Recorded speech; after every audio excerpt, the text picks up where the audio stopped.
video recording, sound recording.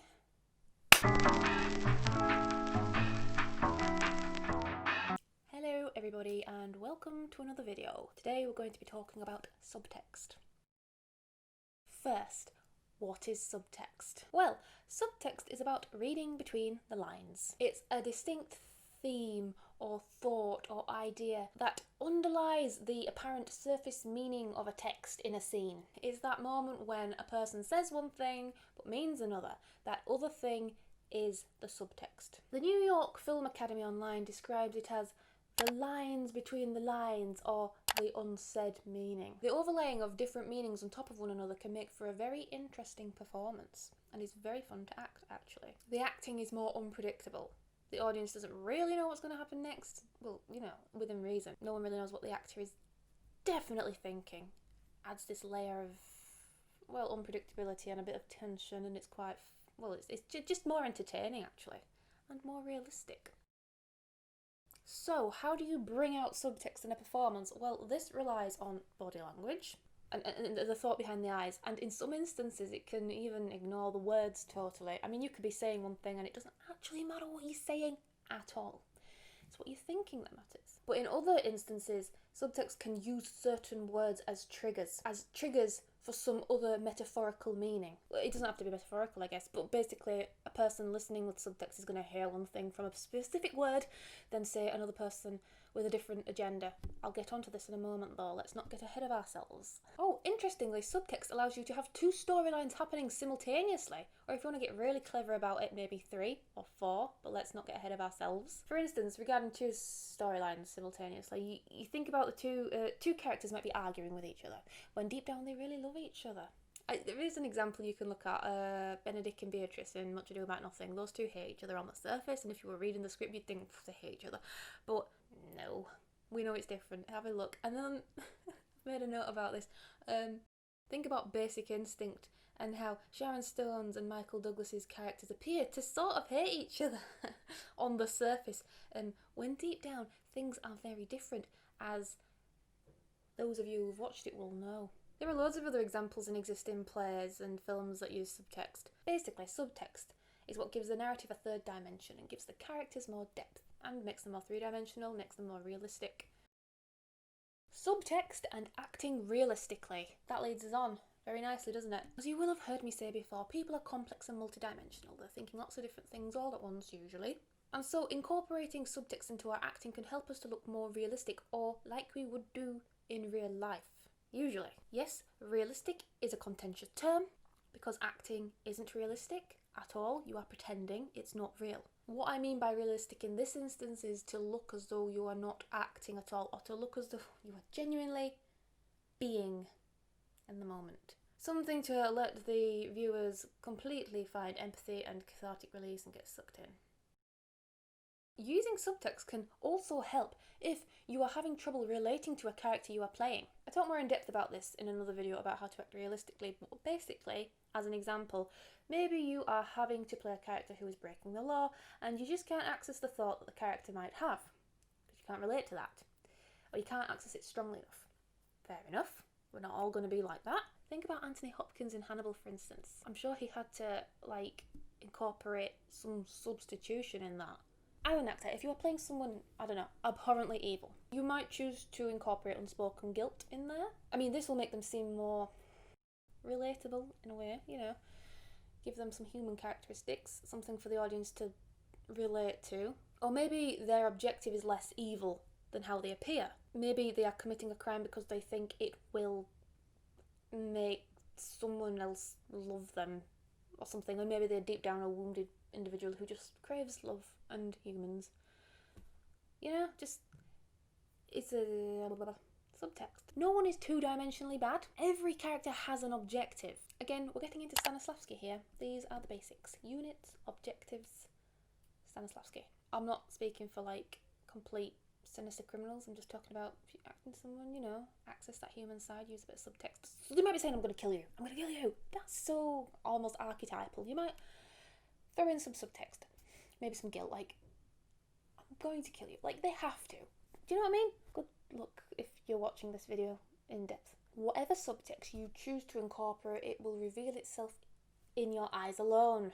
That's crucial. And this subtext in your eyes alone will contrast with your outer exterior, and it's this contrast between inner and outer that adds this tension and makes you look layered and depth, and it's like you're holding something back and you're not just a two-dimensional archetype, you're someone with depth and intrigue, and it draws the viewer in and they want to know more about what you're thinking.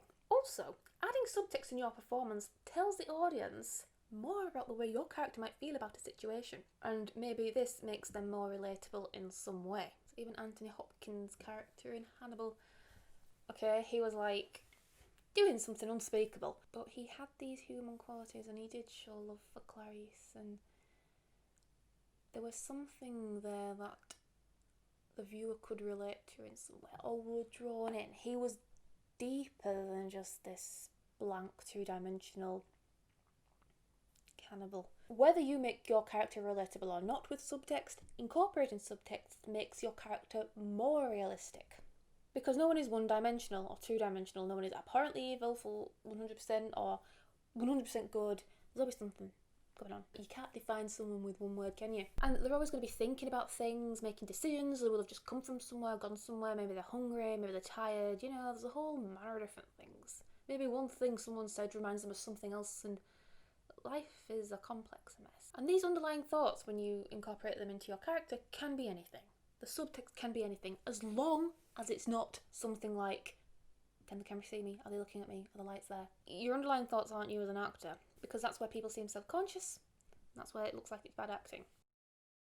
Acting is mainly about instinct, so don't be self-consciously analysing yourself. That is a subtext you do not want. That makes you look like you're acting, and that looks like bad acting. Even if you're playing a character who is emotionally vacant and advertising something in a two-dimensional way, there's still going to be a person underneath that exterior. Basically, I think subtext is important if we want to appear like we are not acting when we are. Now we're onto subtext to help with archetypes and expositional language. I touched on that briefly in the preceding section to this video, but now we're going to look at it in depth. Subtext is definitely useful if you've got a long expositional monologue to perform. Think of, as an example, Poirot's lengthy monologues at the end of a Poirot drama film, when he's explaining who did the murder and who the murderer was and all that, and it's long. These performances risk becoming melodramatic, and they risk becoming archetypal. We've seen Poirot do it, we've seen Suchet do it lots, and we want to copy him when we get that monologue, and we shouldn't. A way to get around this is to, don't ignore all that melodrama. It's got to be there. There's some high, intense passion in that writing, but don't lay it on the text. Instead, think those things and just say the text. This layering adds unpredictability and makes the performance more engaging. The audience are less likely to know where you're going with this. I mean, they won't figure out who the murderer is before you've announced it. Otherwise, if you play it archetypally, you're more likely gonna just be predictable, and the audience is probably going to know where you're going with it. Adding subtext in this instance is more engaging than matching thought with words and playing everything sincerely. Or matching thought with action and playing everything sincerely. Just don't do it. Now onto subtext when listening and reacting. I briefly mentioned it a moment ago, but it wasn't enough. React to what your character wants to hear, not simply everything your character literally hears. People have wants and needs that are constantly moving towards their own personal goals. Again, think of Stanislavski's units and objectives. As humans, we're constantly listening for what we want to hear. For instance, if we're in a job interview, we might be listening out for those buzzwords that tell us that we've got the job. Basically, things are not just said with agendas in mind, but they're also listened for with agendas in mind. Subtext is present in the way you listen and react, not just in the way you speak. I suppose this is how people end up talking at variances and falling out and having lots of misunderstandings with each other. Subtext changes with new information. Often something new will happen in a scene. There will be a change. It could be a factual change or an emotive change. For instance, your character might learn something new about another character in that scene. Maybe another character enters the room. Or maybe there's a shift in status between your character and another character. Such changes will affect the subtext in the scene, because such changes will most likely affect your character's objectives and how they go about obtaining them. As an example, a character might learn something new that could present an obstacle for them. Or maybe someone else enters the scene who ends up helping your character obtain their objective. For instance, if two people meet each other for the first time, the subtext is two people are meeting for the first time. They might be apprehensive, nervous. However, if your character realised somehow during this meeting that their new acquaintance is having an affair with their partner, then the subtext will change. The lines might not change. There still might be niceties like, nice to meet you, but the subtext will be noticeably different to the audience. So I hope that made sense. Now for subtext in a nutshell. Don't draw attention to the subtext. Just know it's there. Subtext is the meaning underneath the main spoken dialogue, monologue, whatever. It's the narrative that is portrayed via thought and body language. Eyes are important for actors when conveying meaning, especially subtext. All that subtextual meaning. That underlying thought has to be noticeable to the camera in the eyes. Subtext doesn't require massive melodramatic movements. In fact, the actor shouldn't be conscious of the movements of their eyes. Just be and feel. They shouldn't be conscious of the movements of anything really.